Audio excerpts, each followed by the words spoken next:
So today's sermon is on where do we get more information about spiritualism? When I first started coming to the Church of the Spirit in the year 2000, it was a mistake.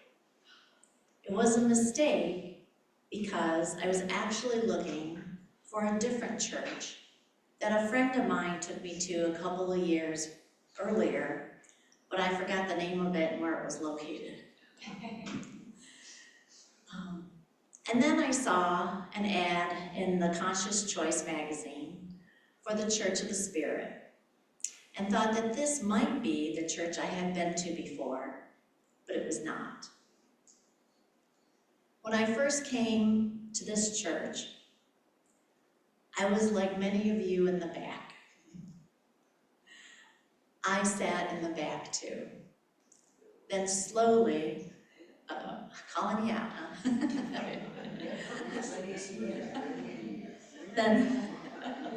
Then slowly, I made my way up closer to the front. I took classes at the Church of the Spirit, volunteered, and began giving greetings from the podium, as well as assisting with the other church roles when needed. And after my last sermon a couple of weeks ago, some people came up to me and said they found it interesting to hear about how spiritualism started and wanted to know more. And I thought about when I started coming to this church many years ago and had no idea what I was walking into and did not know anything about spiritualism. At that time, I did not even look up spiritualism online, but learned much from the classes I took. For those of you who want more information, you can go to the NSAC website. The NSAC is the National Spiritualist Churches Association of Churches. Right? It's an organization that started in 1893 and one that we belong to, the Church of the Spirit belongs to. The NSAC school, and yes, there's a school in Milwaukee, Wisconsin called the Morris Pratt Institute. Their operating hours are limited, so if you want to visit them, I suggest looking it up online. I do know they have an open house every year with longer hours, and it's usually in the fall. And they invite the public in for that weekend.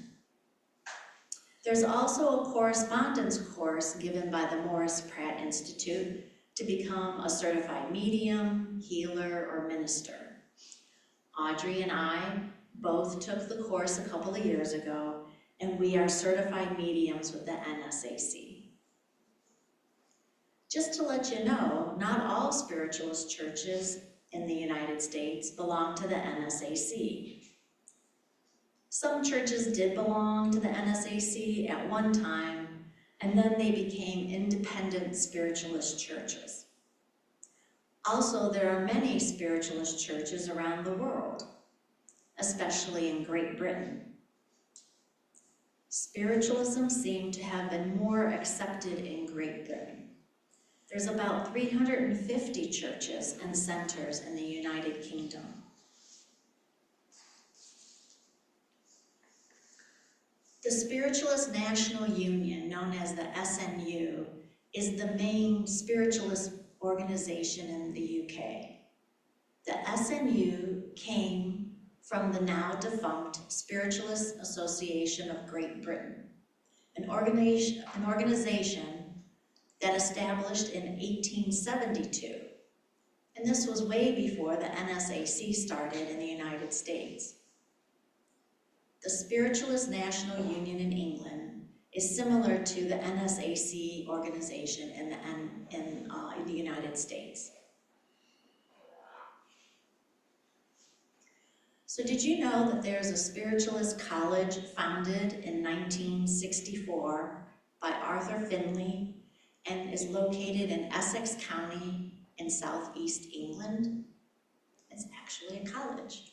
So in 1957, spiritualist churches in Britain divided between two groups.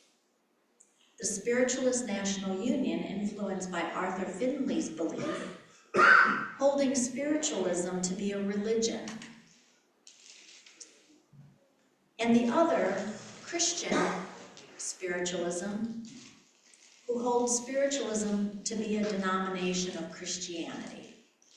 And as you know, our church and NSAC does not believe we're a denomination of Christianity. So as I mentioned, I started coming to the Church of the Spirit in the year 2000. Before then, I took many spiritual classes, kind of trying to find out what resonated with me. One class that I connected with was the Course of Miracles. I became friends with the instructor, who was a psychologist and had abilities. He would tell stories during the class about the time he spent at Arthur Findlay College in England. So Arthur Findlay was born in 1883, just 35 years after modern spiritualism started in the US, and he passed away in 1964. He was a writer, accountant, stockbroker, Essex magistrate, and a British spiritualist.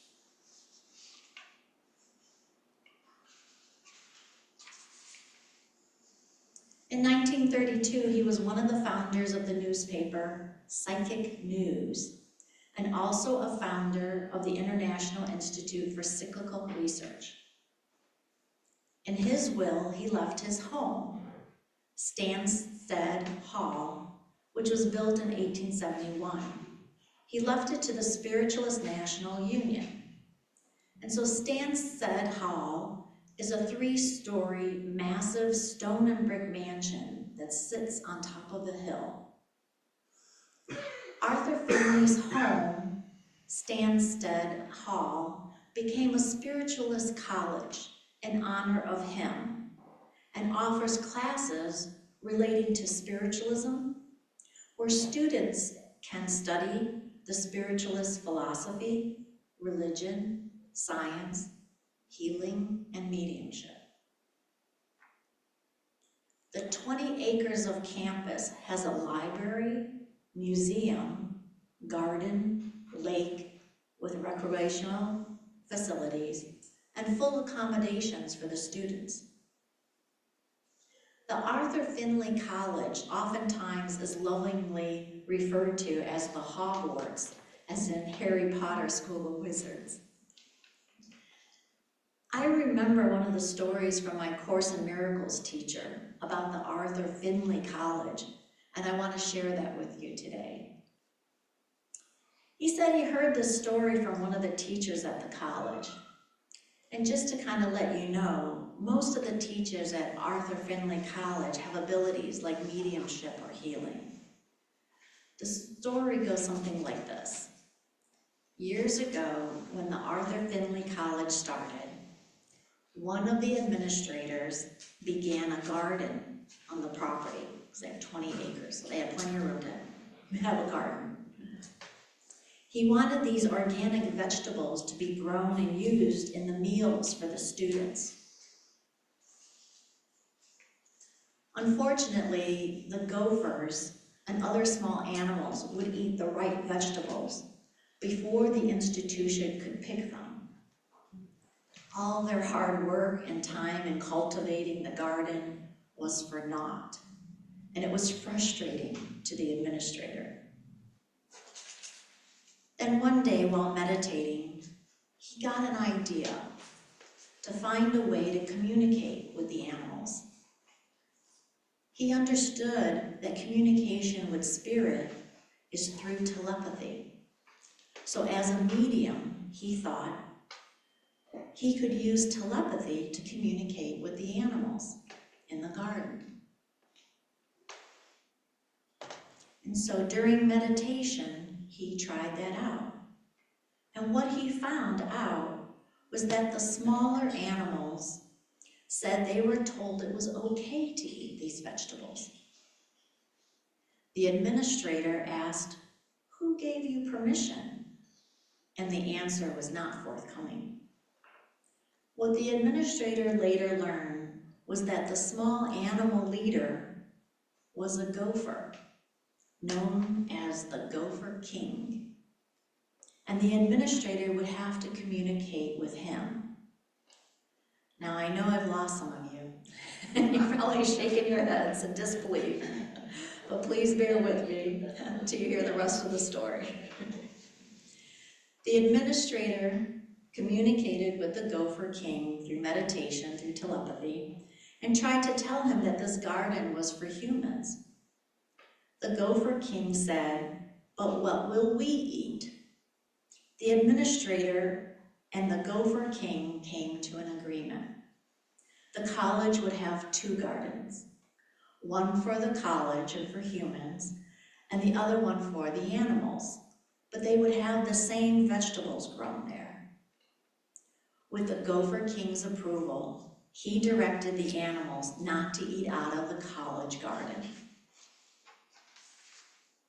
And supposedly from that time on, the college garden was not disturbed as long as the animal garden was available to the animals.